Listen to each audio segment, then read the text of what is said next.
जय श्री राम। नमस्कार, स्वागत सभी दर्शकों का। दर्शकों, जीवन में सफलता प्राप्त करने का एक ही सूत्र है। वो सूत्र ये है कि अपने अवगुणों को दूर करना।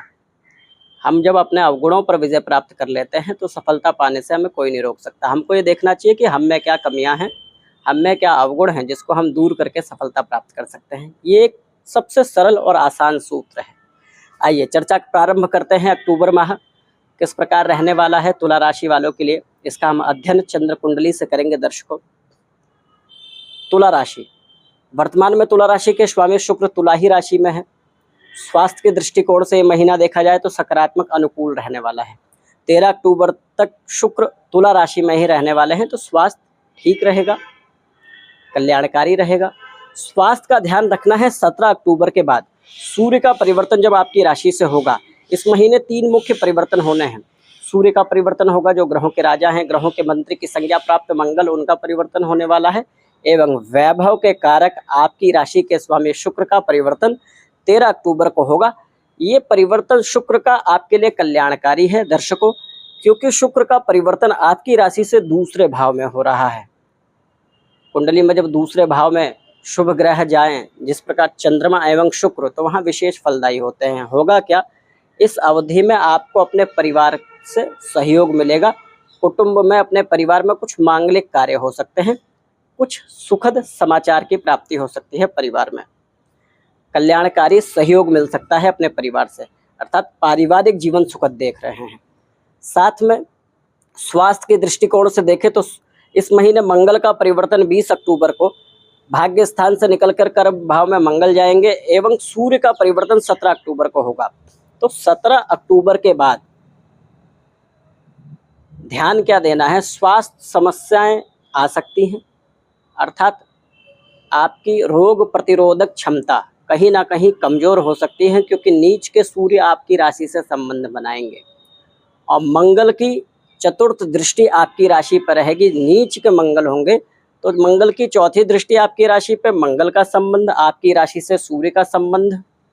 तो यहाँ रक्त विकार, यदि आपके रोग प्रतिरोधक क्षमता कहीं ना कहीं प्रभावित दोनों ग्रह करेंगे, तो हो सकता है कि थोड़ी सी थकान हो, बीमारी हो, छोटी मोटी समस्याएं हो। इसका ध्यान रखने की आवश्यकता है। यदि कोई ऐसी समस्या आपको दृष्टिगत होती है, दिखाई देती है, तो उसका तत्काल प्रभाव से उपचार करें। होता क्या है कि कभी कभी हमको लगता है कि हम बीमार होने वाले हैं और हम समय पर छोड़ देते हैं कि ठीक हो जाएगा, और वो समस्या बिगड़ जाती है। तो ध्यान दें, यदि ऐसी कोई समस्या दृष्टिगत होती है 17 अक्टूबर के बाद कोई भी समस्या दृष्टिगत होती है स्वास्थ्य संबंधित, तो ध्यान दीजिए कि उसका प्रतिकार कीजिए, समय से उपचार कीजिए।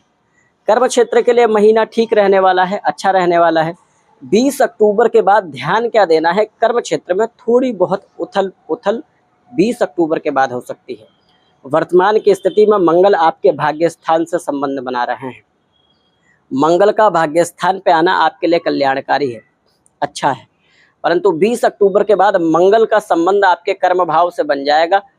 कर्म भाव में मंगल दिग्बली हो जाते हैं, परंतु यहाँ कर्म भाव में मंगल नीच राशिगत होंगे, कर्क राशि में होंगे। कर्क राशि में मंगल यहाँ बैठकर अपनी चतुर्थ दृष्टि आपकी राशि पर देंगे, एवं आपकी ही राशि में सूर्य 17 अक्टूबर को आ चुके होंगे। तो यहाँ स्वास्थ्य संबंधित ध्यान तो देना ही है। साथ में आप ये ध्यान दें कि आपका व्यवहार चिड़चिड़ा हो सकता है, संयमित रहें अपने व्यवहार पे, अपने कामों पे अपने व्यवहार का असर न आने दें। कुटुंब की स्थिति अच्छी रहेगी, तो ये ध्यान दें चिड़चिड़ा एवं क्रोधी व्यवहार हो सकता है, अनायास क्रोध आ सकता है। चीज़ें सही भी चल रही हैं तो लगता है कि चिड़चिड़ा मन हो गया, या क्रोध आ गया, आलस्य आ गया, ऐसी स्थिति आ सकती है। तो इनसे आपको इस महीने बचाव रखना है। कब, इस माह के मध्य चरण के बाद, अर्थात 17 अक्टूबर के बाद, विशेष रूप से 20 अक्टूबर के भी बाद। 17 से प्रारंभ होगा और 20 से ऐसी स्थितियां आपको ज़्यादा लग सकती हैं। कर्म भाव में किसी भी अपने वरिष्ठ अधिकारी से विवाद नहीं करना है, अपने अर्थात वरिष्ठ ही नहीं, अपने शरणागत जो काम करने वाले आपके लोग हैं, सहयोगी हैं, उनसे भी मधुर संबंध बना के रखना है, क्योंकि कर्म क्षेत्र में 20 अक्टूबर के बाद उथल पुथल आ सकती है। और आपके दाम्पत्य संबंधों में, दाम्पत्य भाव के स्वामी मंगल होते हैं तुला राशि से, और मंगल जब नीच के जाएंगे तो ऐसा व्यक्ति अपने काम की वजह से डिस्टर्ब रह सकता है, और वो फ्रस्ट्रेशन, वो गुस्सा आपको परिवार या फिर अपने संबंधों पर नहीं उतारना है, इसका आपको विशेष ध्यान देना है। संयमित एवं शांत यदि वातावरण रखते हैं तो परिवार से बहुत अच्छा सहयोग मिलने की संभावना इस महीने है। कुटुंब से शुभ सूचना, विवाह की सूचना या फिर मंगल सूचना, धर्म अनुष्ठान, पूजन पाठ, यज्ञ, ऐसी स्थिति का माहौल आपके परिवार में, घर में बने रहने की पूर्ण संभावना है। आपका भी मन धर्म में लगेगा, इसमें कोई संदेह नहीं है, परंतु आपका व्यवहार चिड़चिड़ा हो सकता है, इसका ध्यान रखना है। विद्यार्थी वर्ग की यदि बात करें, अच्छा महीना रहने वाला है। पंचम भाव में शनि है, वक्रावस्था में, शक्तिशाली अवस्था में, तो विद्यार्थियों के लिए एकाग्रता अच्छी रहेगी। हाँ, ये जरूर हो सकता है कि शनि पंचम में बैठ के आलस्य की वृद्धि करें। ऐसा हो सकता है कि बहुत ज़्यादा समय तक विद्या आप जो है कंटिन्यू ना कर पाएँ, पढ़ें ना, लेकिन आप जितना भी समय देंगे आपकी एकाग्रता अच्छी रहेगी और ये बहुत आवश्यक है। देखिए, आप किसी भी काम को कितने समय तक करते हैं, ये बहुत ज़्यादा महत्वपूर्ण तब नहीं रह जाता जब आप पूर्ण समय दे के भी कार्य को ठीक से ना करें। आप कम समय ही दें परंतु काम अच्छे से करें, वही परिपूर्णता और कल्याणकारी स्थिति होती है। तो आप जितने भी समय विद्या में रहेंगे आपकी एकाग्रता अच्छी रहेगी। लेकिन हाँ, बचना क्या है, आलस्य की वृद्धि यहाँ करवाएंगे शनिदेव।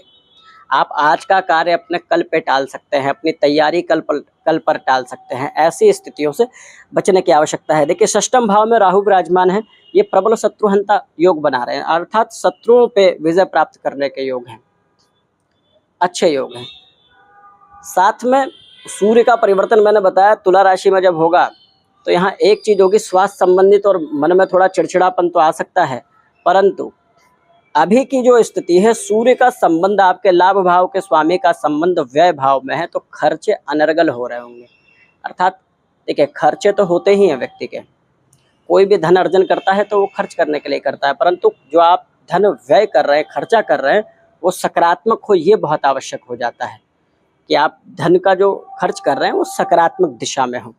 अभी की स्थिति व्यय भाव में सूर्य है, तो आपके धन हो सकता है कि सकारात्मक खर्च की दिशा थोड़ी गड़बड़ाई हो, बिगड़ी हो, परंतु जब आपकी राशि से संबंध बनाएंगे तो आपके जो खर्चे होंगे वो नियोजित होंगे और सुनियोजित खर्चे होंगे और सकारात्मक दिशा में होंगे। अर्थात आप अपने भूमि के लिए, अपने संचित धन के लिए या भविष्य में अच्छे इन्वेस्टमेंट के लिए आप धन का खर्च करेंगे। 17 अक्टूबर के बाद ऐसी स्थिति बन रही है, तो कल्याणकारी समय रहने वाला है।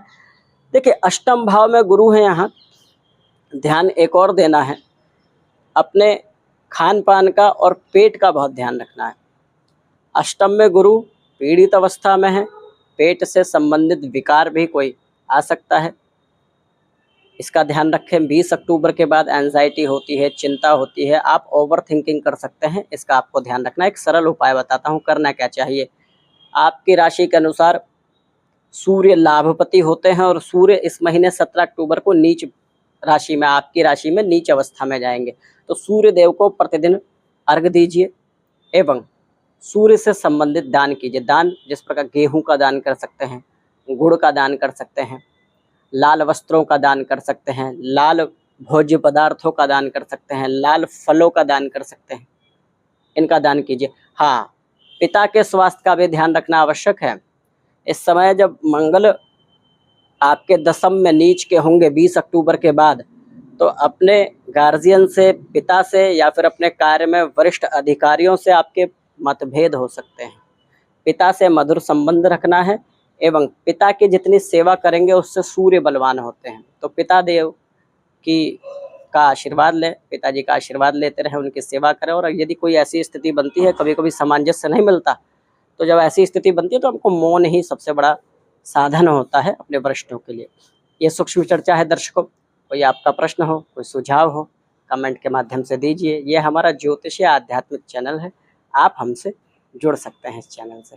अभी के लिए धन्यवाद।